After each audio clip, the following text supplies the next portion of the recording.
Last season's disastrous 14-win season left Pistons fans wondering, does this young core actually fit and is a trade needed?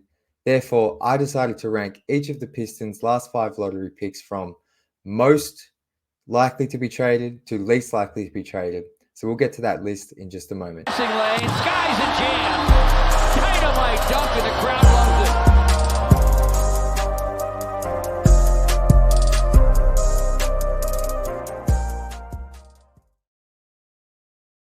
Welcome back to Pistons Intellect. I'm your host, Jack Kelly. You can follow me on Twitter at Jack_Kelly_313. You can also follow us over on Instagram at Pistons_Intellect. And if you're feeling so kind, please hit that subscribe button. As I mentioned off the top, at the end of the disastrous season, the topic of conversation amongst Pistons fans is, who can the Pistons trade out from the young core to go get a star, to go get Cade Cunningham, the required help? And while that didn't happen, the topic for me around the Pistons young core and who could be traded next still remains a relevant one.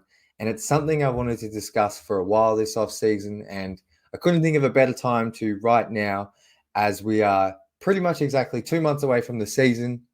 And while the Pistons roster seems set for the most part, I still think there is a high chance within the next 12 months that definitely one, if not two, of the Pistons' last 5 lottery picks are traded.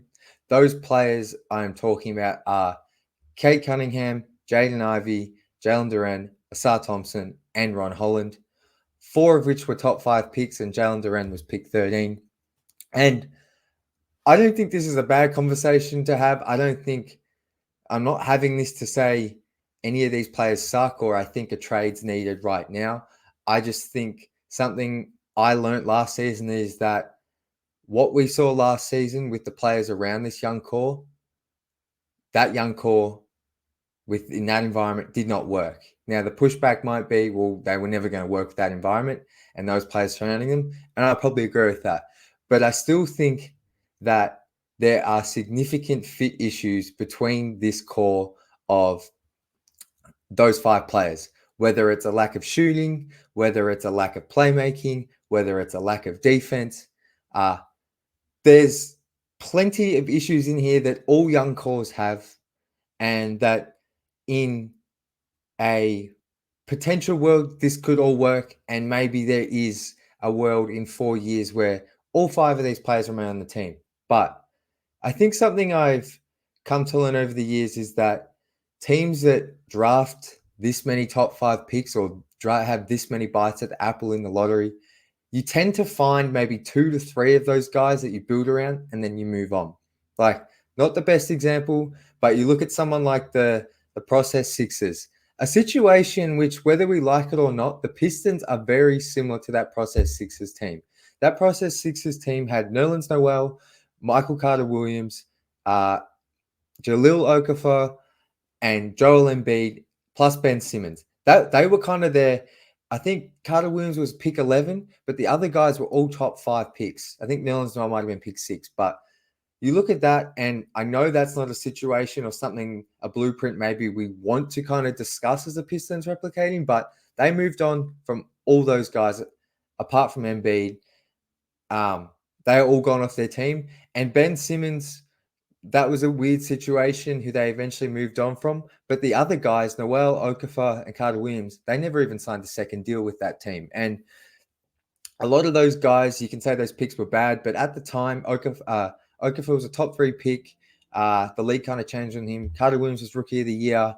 And, you know, as time goes on, players, the NBA figures out players figure out their role. They don't reach the potential that you might have thought. And teams move on, and the Sixers decided to build around Joel Embiid and Ben Simmons, and we saw what happened there. Another example, to a lesser extent, was the Oklahoma City Thunder from the early 2010s. They traded James Harden after making a trip to the finals, and that was for financial reasons. The team didn't want to pay the tax, and they moved on from Harden, who at the time, I don't think anyone thought he would become what he did in Houston, but at the time it still seemed like probably not the best trade. And we see what James Harden became, and ultimately OKC decided to build around Durant and Westbrook. Another one, the final example I'll give you is OKC. They just moved on from Josh Giddey. Josh Giddey, a season before last, before everything kind of went pear-shaped for him and off the court, but more so on the court, he kind of just didn't fit with J-Dub and Shea. But when OKC were looking to rebuild, Josh Giddey was putting up huge numbers, but ultimately he didn't fit with the rest of that young core. He didn't fit. He kind of fitted the mold of player in terms of dribble, pass, shoot that OKC wanted, but he didn't fit with the stars. And I think that isn't necessarily a bad thing. They moved him, they get Alex Caruso back. And I think whilst the Pistons are so far back from where that OKC team is, I think when you look at young cores, it's quite common that one or two of these kind of lottery picks are moved on from. It's just how this works, whether it's a fit thing, a money thing. There's plenty of reasons, but that's why I just wanted to do this quick ranking. That's the rationale and the thought process behind it, because based on what we saw last season, I don't think this young core fits, and that's okay. Sometimes you just take the best talent available, which as I kind of think what Troy Weaver did a lot of the time. He went for the most athletic guys. He went for the guys that were kind of at that position on the draft board at pick 5 were the guy to take, it felt like. Maybe Asar was a bit of a reach. And then we obviously have Trajan, who's coming in this season. And before I get to my rankings, the last thing I'll say, it's important to remember that whilst Trajan probably values and sees talent in some of Troy Weaver's draft picks of recent years, they are not his picks. And he is clearly coming in here with a more patient approach and an approach that signals to me he is going to want to draft and bring in his type of talent. So it's important to remember that anytime a new GM comes in, they normally like to pick their own coach, which that was kind of forced upon him this season, but he's picked his own coach, and they normally like to draft and acquire their own players. So you'll see how that plays out in my rankings, and I'll explain it. But the element of a new front office, new GM also means that they have a different lens on these younger players that even we as fans probably do, because we've had a longer attachment to these players than even the new front office. So the first player who I think is most likely to be traded out of the Pistons lottery pick core is probably not much of a surprise, but it's Jaylen Ivy. And I'm still have faith in Jaylen Ivy. I think he can still be a starting level scoring combo guard in this league. And I hope and still think there's a chance it can be with Cade Cunningham alongside him.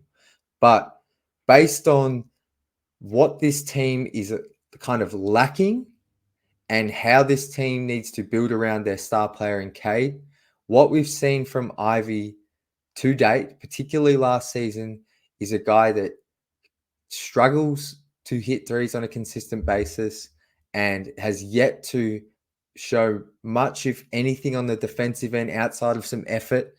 But if he's not hitting threes and he can't be consistent at the defensive end, then he's still prone to turnovers and kind of just playing out of control sometimes. It's kind of not the ideal fit next to Cade. Now, the optimal version of Jaylen Ivy, in my opinion, is a really good fit alongside Cade. A guy that can hit open threes, a guy that can collapse the defense, drive, take some playmaking pressure off Cade, and then on defense, ideally with his physical tools, he's able to take the other team's best point guard. But that's the optimal version. And what I saw towards the end of last season, in the last 5 to 10 games, was kind of disappointing. For the first half of the season, I kind of blame that on Monty. But while Ivy was very hot through Jan and Feb shooting threes, his end of the season just left me feeling a bit weird. But with now an off season, the optimistic person in me has kind of built back up my faith in Ivy, and I'm really keen to see him this season alongside Cade. But for all those reasons and the lack of progress in those areas, I think he's the most tradable. And I also think teams, he's probably out of the more gettable guys on this list. I think teams would hold Ivy higher than the next player I'm going to get to, who is the second most likely to be traded on my list, and that's Jaylen Duran. Jaylen Duran is, I have not a love-hate relationship, but I constantly, each day through this offseason, I'm constantly enamored by the potential of Jaylen Duran and his partnership on offense with Cade and everything that brings. But then there's times where I think about the defense, the lack of motor, the lack of rim protection. Sometimes the decisions on offense to dribble and bring it the full length of the court and try and take layups and just not have that much awareness on court. Those moments plague me the other days, and I'm constantly just battling with like, who am I, and like, where do I sit on the Jaylen Duran kind of scale of things? And I think I'm in the middle.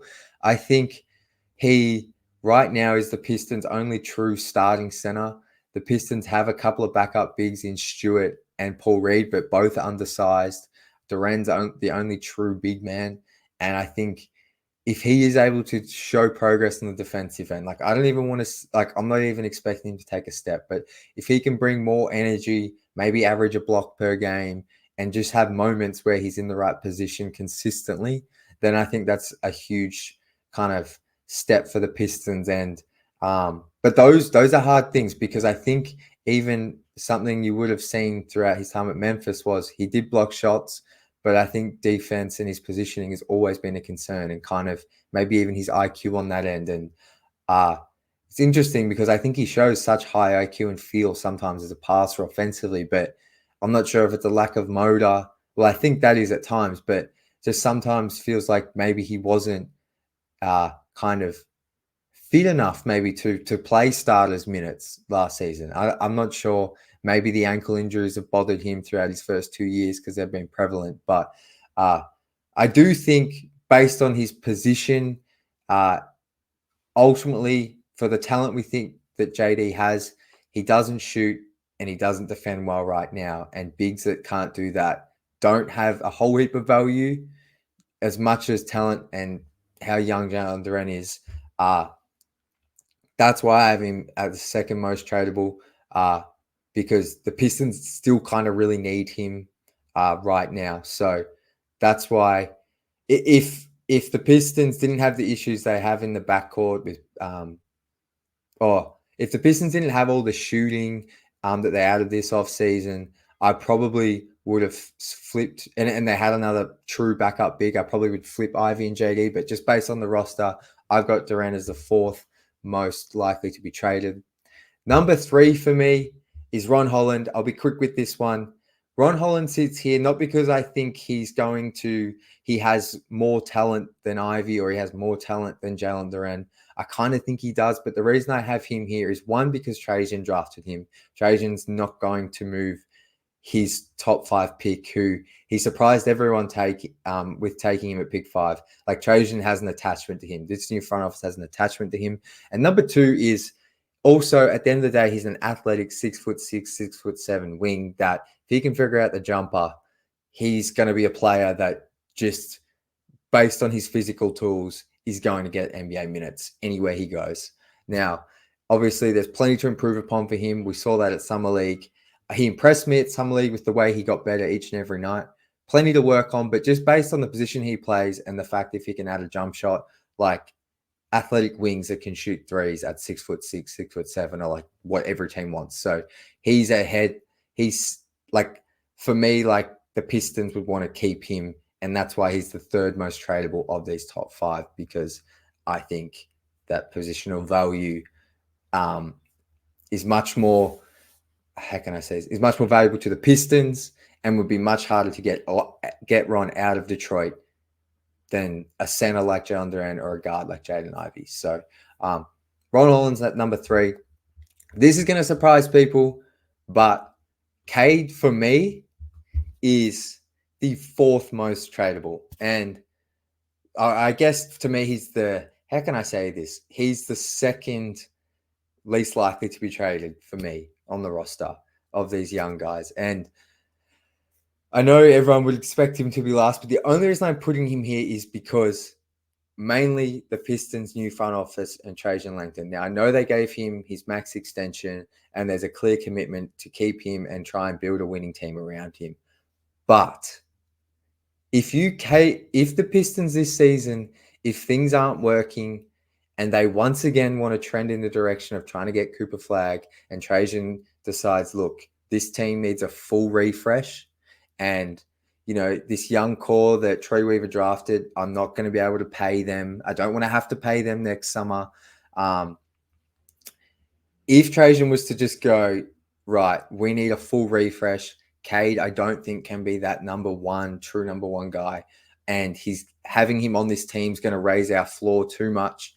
Trajan just goes, I want to just start fresh. I want the best odds to get Cougar flag. I think kind of logically you trade Cade because you get an absolute haul back for him. I don't want this to happen. This is not a scenario I think will happen, but it is a possible scenario. And not only if the Pistons are losing, might Trajan want to get start fresh and think that moving on from Cade is the best way to store that chest of assets that he's spoken about. But Cade's been in Detroit now. This will be his fourth season. If things don't pan out, he's won only I think it's something ridiculous, less than he's won 30 something games, I think, with the Pistons in 3 seasons. This guy's gonna want to win.